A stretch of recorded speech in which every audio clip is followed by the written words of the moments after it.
আমাদের যত অভাব, সে অভাবটা আসলে সবচেয়ে বেশি, আমি চিন্তা ভাবনা করে দেখলাম, সবচেয়ে বেশি অভাবটা হলো আমাদের ভাবের। আপনার জীবনে একটি বারের জন্য খুবই সিরিয়াসনেসের সাথে আপনার জীবনের অপরাধগুলোর কথা স্মরণ করে এগুলোর পরিণাম যদি আল্লাহ শাস্তি দেন তাতে কি হতে পারে, আল্লাহর শাস্তি কত ভয়াবহ হতে পারে, এই সব বিষয়গুলোকে মাথায় রেখে আল্লাহর কাছে আপনি মুক্তি লাভের জন্য চোখের পানি ফেলে ছলছল করে একা নির্জন একটু ক্ষমা চাইবেন। আমি আল্লাহর কসম করে বলতে পারি, আপনার জীবনে যত স্বাদ, যত তৃপ্তি, যত সুখ আপনি অনুভব করবেন, বোধহয় পৃথিবীর কোনো সুস্বাদু খাবার খেয়ে সবচেয়ে আনন্দের কোনো মুহূর্তেও আপনি এতটা সুখ অনুভব করবেন না। দুর্ভাগ্য সেই মানুষগুলোর যাদের আমাদের জীবনে আল্লাহর কাছে একটি বারের জন্য 40, 50, 60 বছরে মুসলিম হওয়ার পরও চোখের পানি ফেলে 2-5 মিনিটের জন্য ক্ষমা চাওয়ার সুযোগ হয়নি। কোনো পেরেশানি হলে নবী সাল্লাল্লাহু আলাইহি ওয়াসাল্লাম নামাজে দাঁড়িয়ে যেতেন। মনটা ভালো লাগছে না, কোনো কারণে পেরেশানি মনে হচ্ছে, তখন বেলাল রাদিয়াল্লাহু থেকে বলতেন, বেলাল আজান দিয়ে নামাজের ব্যবস্থা করে আমাকে একটু প্রশান্ত করো, আমার একটা সুখের ব্যবস্থা করে দাও। আর আমাদের নামাজটা বোঝা হয়ে গেছে। অনেকেই আমরা আছি, বরং বেশিরভাগ মানুষই আছি যে শয়তান আমাদেরকে বদমেজাজ করে তোলে। আমরা অনেকে টেরও পাই না যে আমি শয়তানের কাছে ব্যবহৃত কোরআন এবং হাদিস থেকে পরিষ্কার কিছু বার্তা নিয়ে তারপর যাবো ইনশাআল্লাহ।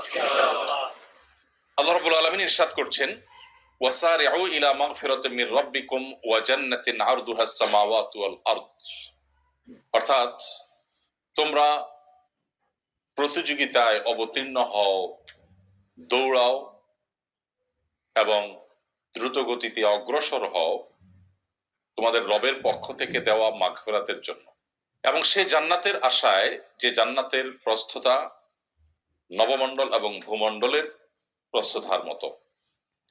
উইদ্দাতিল মুত্তাকিন, যে জান্নাত মুত্তাকিদের জন্য তৈরি করা হয়েছে। এই আয়াতে পরিষ্কারভাবে আল্লাহ রাব্বুল আলামিন আমাদেরকে কম্পিটিশনের একটা সূত্র বলেছেন। আমরা প্রতিযোগিতা করব কিসে?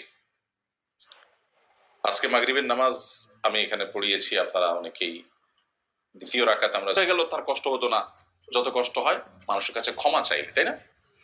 সুবহানাল্লাহ। আল্লাহ রাব্বুল আলামিন আমাদেরকে সে ক্ষমা চাওয়ার টেন্ডেন্সি তৈরি করার জন্য বলছেন, কিন্তু পার্থক্য হলো সে ক্ষমাটা মানুষের কাছে চাওয়া নয়। কার কাছে চাওয়া? আল্লাহর কাছে চাওয়া। আপনারা নিশ্চয়ই বিভিন্ন সময় আল্লাহর কাছে ক্ষমা চেয়েছেন, ইস্তেগফার করার সুযোগ হয়েছে আমাদের এজ এ মুসলিম, সবারই কম বেশি হয়েছে।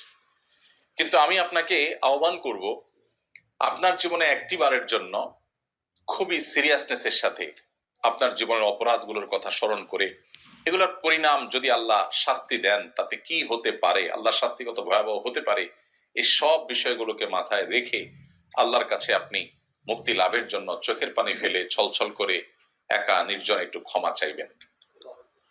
ভাইরা আমার, একই কাজ যেটা মানুষের কাছে করার পর